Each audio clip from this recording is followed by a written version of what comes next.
2026 წლის 30 მარტს საქართველოს ენერგეტიკისა და წყალმომარაგების მარეგულირებელმა ეროვნულმა კომისიამ გამოაცხადა, რომ სამომხმარებლო ელექტროენერგიის ტარიფი თბილისსა და რეგიონებში 5 თეთრით გაიზრდება. ცვლილება 1 აპრილიდან ამოქმედებად და გავლენას მოახდენს ყველა ოჯახზე და სამეწარმეო სექტორზე. ტარიფის ცვლილება სხვადასხვა კატეგორიაში განსხვავებულია. სამომხმარებლო სექტორში საშუალოდ 5 თეთრით, ხოლო კომერციულ მომხმარებლებს შორის დაახლოებით 4-6 თეთრით.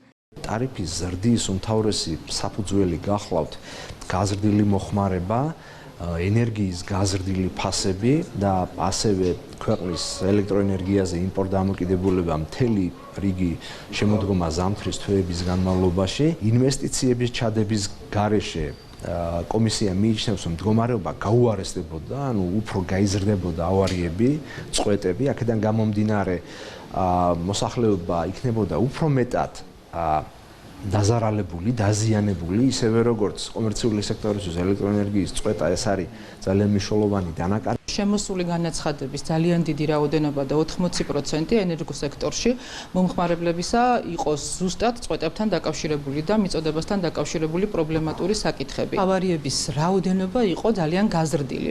ამას ემატება ისიც, რომ წლიდან წლამდე იზრდება მომხმარებელთა რაოდენობა და ახალი მომხმარებლების რაოდენობის შემთხვევაში ქსელი საჭიროებს თავიდან ბოლომდე გადაწყობას და კიდევ უფრო გაძლიერებას. ყველაფერი ეს, რა თქმა უნდა, გულისხმობს იმას, რომ ამ ვითარებით მომხმარებელი მომავალში უწყვეტ მომარაგებას ვერ მიიღებდა. შესაბამისად, კომისიის ამ გადაწყვეტილებამ უნდა უზრუნველყოს მომდევნო პერიოდში მომხმარებლებისათვის სტაბილური მიწოდების უზრუნველყოფა. გაზრდილი ტარიფი ეს არის საწინდარი გაზრდილი ინვესტიციისა და დიდი პასუხისმგებლობისა კომპანიის მხრიდან. რა თქმა უნდა, გაზრდილი ინვესტიციის ფონზე ეს სიკეთე, რომელიც რიგით მომხმარებლამდე უნდა დავიდეს ხვალვე ვერ განხორციელდება, ეს იქნება ხანგრძლივი და შრომატევადი პროცესი, თუმცა ჩვენ მზად ვართ თითოეული ლარი სწორად მივმართოთ ქსელური კომპონენტების გასაუმჯობესებლად, რაც საბოლოო ჯამში არსებულ მძიმე მდგომარეობას გააუმჯობესებს. ანა დოლიძემ, რომელიც კომისიის სხდომას ესწრებოდა, მიღებული გადაწყვეტილება საქართველოს მოსახლეობისათვის დამღუპველად შეაფასა. მისი თქმით, ელექტროენერგიის ტარიფის ზრდა ავტომატურად გააძვირებს ფასებს სამომხმარებლო პროდუქტზეც. გეოპოლიტიკურმა ვითარებამ გამოიწვია ის, რომ ისედაც ზვირდება ცხოვრება და ამ პირობებში ტარიფის აწევა ხალხმა ყველას გაგვიძვირდა, ახლა ელექტროენერგია, ყველას გაგვიძვირდა ცხოვრება. ეს არ არის მარტო ელექტროენერგიის გადასახადი. ეს ნიშნავს, რომ გაძვირდება მომსახურება, გაძვირდება პური, ყველაფერი. იმიტომ რომ ელექტროენერგი კომუნალური გადასახადების გაძვირება იწვევს ცხოვრების გაძვირებას. ბენზინი ისედაც გაძვირებულია. არავითარ შემთხვევაში ამის გაკეთება დღეს არ შეიძლებოდა. ეხლა მე გეტყვით, საპასუხოდ გვეუბნებიან, რომ კომპანიაო გვპირდებაო 5 წლის განმავლობაშიო ინვესტიციებსო, მეგობრებო, ამ ლაპარაკის გამო რამდენი ხალხი ზის უკვე ციხეში? რომეულ მიქაუტაძე რატომ გაასამართლეს თვითონ ამათმა? ადამიანი, რომელიც თავიდან ბოლომდე პასუხისმგებელი იყო ენერგოპოლიტიკაზე. რატო არის საუბარი, რომ ყველაზე ჩავარდნილი და ჩაჭაობებული სფერო არის სწორედ ენერგეტიკა? რატო არ მცირდება მოხმარება და რატომ შემოგვაქვს ენერგომატარებლები კიდევ შემოგვაქვს მეტი და მეტი და მეტი? რატომ არ კეთდება ნორმალური ისეთი ჰესები, რომელიც აწყობს ქართულ ხალხს, არა ვიღაცა ფეოდალს, ღარიბაშვილს თუ ვიღაცას და თავისი ჰესები, რომელიც აწყობს ხალხს, სადაც მფლობელი პატრონი იქნება ქართველი ხალხი. მიღებულ გადაწყვეტილებას უარყოფითად აფასებს მოსახლეობა. ქუთაისელთა თქმით, ელექტროენერგიაზე ფასების ზრდა განსაკუთრებით მძიმე ტვირთად დააწვევა პენსიონერებს. როგორ შეაფასებდით? როგორ შევაფასებ, შვილო? წყალი წყუროდეს და ვერ სვამდე. იგივეა. წყუროდეს და ვერ სვამდე. რა უნდა? რა თქმა უნდა, გაღატაკდება ხალხი. იმიტომ რომ უშოქოთ ვერ გაძლებ ადამიანს, რომელიც საუკუნეში ვართ, უშოქოთ შეიძლება გაძლება. ძალიან ცუდია, მაგრამ რა ვიცი. მიღებულობს მაგ გადაწყვეტილებას ეს მაცინდისზე იყოს. ყველაფერი გაძვირდება. მით უმეტეს გაზი რომ მიემატება, გაზზეც ამბობენ ხო გაძვირებას ზაფხულიდან. მე არ ვიცი, ალბათ კატასტროფა იქნება განსაკუთრებით პენსიონერებისთვის. მე პირადად პენსიონერი ვარ და შვილები რო არ ხედავდნენ ასე რომ ვთქვათ, ჩემი პენსია წამლებში არ ყოფნის. ხო და რა ვიცი, ნახოთ რა იქნება. საკმაოდ ვერ შევხვდი მაგალითად და კიდევ რომ დამემატოს ცუდი იქნება. როგორ ვიხოთ, სხვა პროდუქციის გაძვირებას თუ გამოიწვევს? რა თქმა უნდა გამოიწვევს, ახლა ელექტროენერგიაზე ყველაფერი დამოკიდებული. ხო შეიძლება ის რემონტები მოусმინე, ნახე ის ვიდეო და ის რემონტები გააკეთოთ, ცოტა რო თვითონ ჩამოიგდო ხელფასები, არ შეიძლება? ან და სახელმწიფომ გააკეთოს, მაგრამ და მაინც ჩვენ ხარჯი უნდა გაკეთდეს. და ამის პარალელურად თქვენი შემოსავლები რამდენად იზრდება?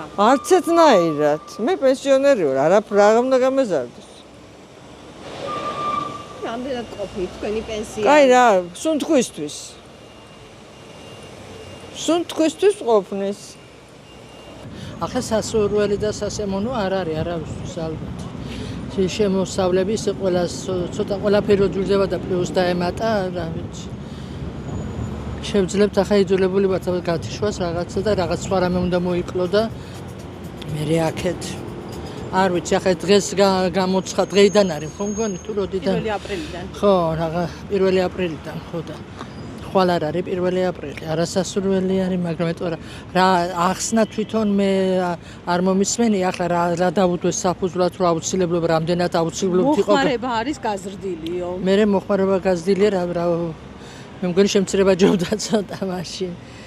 არ ვიცი, არ არის სასურველი, ახლა მე კიდე სხვაგანაც რაღაც გამოჩნდება და ფაქტიურად ყველაზე მეტად ახლა ყველას ჩვენ ქალაქში არა ვართ, ჩვენ ახლა მილიონერების ქალაქი არ არის და კიდე არ ვიცი, ახლა ისეთი რაღაცები რო იდება, ამდენი მილიონერი, ამდენი ისენი როა რაღაცა ცოტა ყურში სასიამოვნო, კარგია თუნდაც ყველა მილიონერი იყოს, მაგრამ ამ გაჭირვების ფონზე და ამ ფაქტურად ისიც ვერ მოხერხდა, რომ სურსათზე რამებია და რამე და კიდე ამის დამატება არა ჩემთვის არ არის სასურველი და ბევრისთვის არა. ყველაფერი იზრდება. მოკლებით არაფერი არ იკლებს.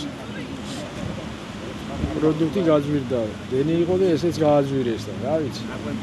დადებითი რო არაფერია უყურებთ. თქვენი აზრით როგორ აისახება ეს მოსახლეობაზე? სუდარ გონია. ხალხი გაჯერებაში ცხოვრობს და მაგის მიღება უნდა კიდე არა. მე უარ ყოფილა. გონია ვისაც ვეკითხები ყველა ისე ამბობს.